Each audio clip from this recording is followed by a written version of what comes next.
Handang tanggapin ng Armed Forces of the Philippines sa mga rallyista sa oras na ilibing na si dating Pangulong Ferdinand Marcos sa libingan ng mga bayani. Ayon kay AFP Public Affairs Office Chief Colonel Edgard Arevalo, karapatan ito ng mga mamamayan.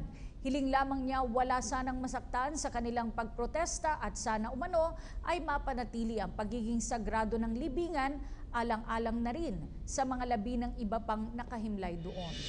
Para sa mga tao na nagpapatuloy ng pag-oppose, as the question was, masasabi namin karapatan yun ng ating mga kababayan. We are in a democratic country.